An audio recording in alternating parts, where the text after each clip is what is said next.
नमस्कार, मैं हूं दिलीप कुमार। आप देख रहे हैं गोसाईगंज खबर। हम मौजूद हैं उत्तर प्रदेश की राजधानी लखनऊ में और लखनऊ कमिश्नरेट के अंतर्गत गोसाईगंज थाने के परिसर में हम लोग खड़े हैं और यहाँ पर वरिष्ठ अधिवक्ता रमाशंकर भीम जी से हम बात करेंगे आखिर क्या मामला था वो यहाँ पर गोसाईगंज थाने में, किस मामले में आप यहाँ पे आए और आपसे एसओ से क्या बात हुई। देखिए, मुद्दे कई थे और कई बार इस तरीके की शिकायतें आई कि गोसाईगंज क्षेत्र में पुलिस माफिया और भू माफियाओं का गठजोड़ इस तरीके का चल रहा है कि आम जनता परेशान है। कुछ मुद्दे तो मेरी जानकारी में आए, जैसे बगल में एक आपका मलौली गांव सभा पड़ता है, वहां पर एक पासी जाति का सूरज नाम के आदमी हैं और उनका 100 साल पुराना मकान था। आबादी में बना मकान था, पूर्वजों के समय का मकान है। दीवार गिर गई थी, दोबारा बना रहे थे तो लेखपाल कह रहा है कि ये ज़मीन जहाँ मकान बना रहे हो ये पश्चर ज़मीन है।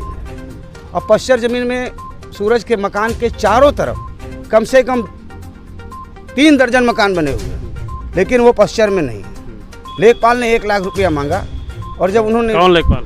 लेखपाल का नाम तो अभी बता पाएंगे, हमारे सामने पीड़ित मौजूद है। ऐसा नहीं कि मैं ऐसे बात कर रहा हूँ। सूरज जी, क्या नाम है लेखपाल? शैलेंद्र शर्मा लिखते हैं। शैलेंद्र शर्मा लेखपाल का नाम है। हाँ। क्या कह रहे थे आप? हमसे कह रहे थे 1 लाख रुपये दो, नहीं तुम्हारा घर हम गिरवा देंगे, बनवाओ चाहे जितना तुम। तो उनका घर गिरा दिया गया और घर ही नहीं गिराया बल्कि उनके खिलाफ 2/3 और 300 पता नहीं कितनी धाराओं की FIR भी लिखा दी गई। पुलिस का संरक्षण रहा और इनको लाया भी गया, मारा पीटा गया, केस हो गया। तो इस तरह से कैसे चलेगा कि प्रधान जो है।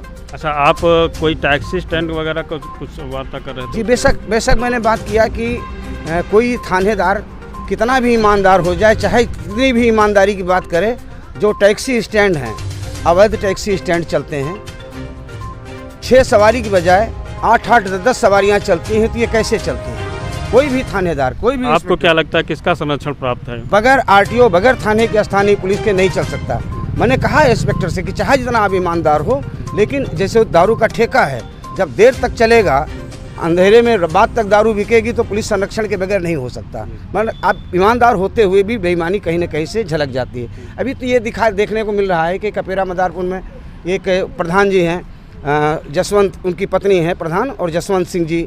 अब उनका एक ही काम है कि जो उनके राजनीतिक विरोधी रहे हैं, जिन लोगों ने प्रधानी में साथ नहीं दिया, उनको बेदखल करना, उनको परेशान करना और खुद ग्राम समाज की ज़मीन पे कब्जा कर रखा है, मकान बना रखा है। अर्जुन जी, बता सकते हो क्या नंबर है उनका, जिस नंबर पे उन्होंने बना रखा है? पश्चर से जुड़ी हुई नंबर। हाँ, क्या नंबर है उनका? ग्राम समाज 338 ग्राम समाज में की ज़मीन पे खुद बना रखे हैं और गांव के और लोगों को परेशान कर रखा है।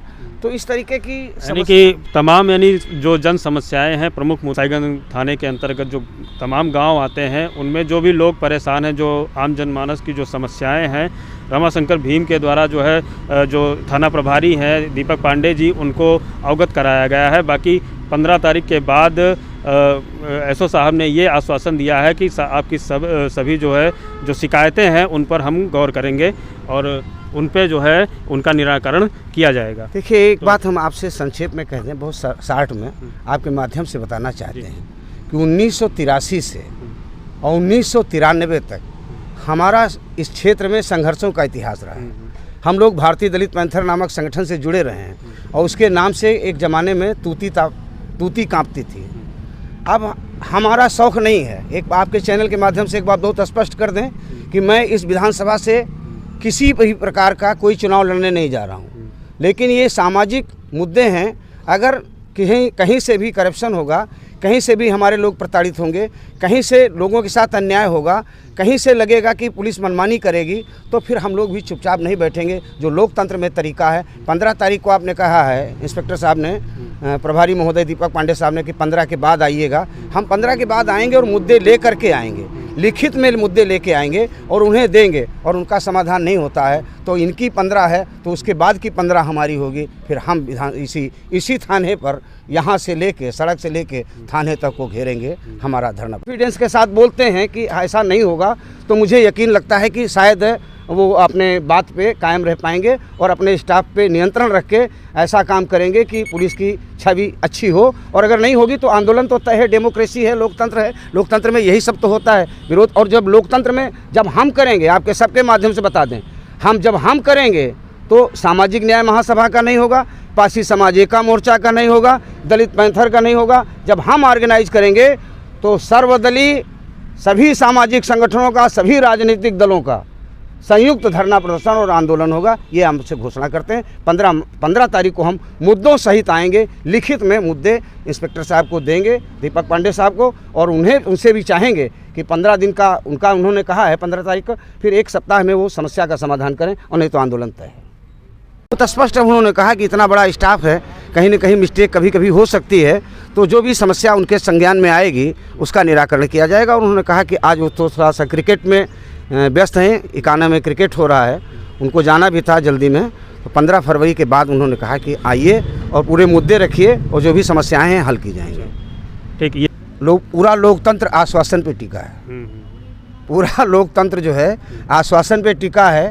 बड़े बड़े मंत्री जाते हैं, आश्वासन देते हैं, कार्यवाही होती है और कभी कभी कार्यवाही नहीं होती है। और जब नहीं होती है तो लोकतंत्र में जब आश्वासन पूरा नहीं होता है तो हमेशा अगले आंदोलन की रणनीति तय होती है। 15 फरवरी के बाद ही हम देखेंगे कि हमें क्या करना है। ठीक ठीक, धन्यवाद वकील साहब। ठीक है, आप देख रहे हैं गोसाईगंज खबर, मैं हूं दिलीप कुमार, नमस्कार।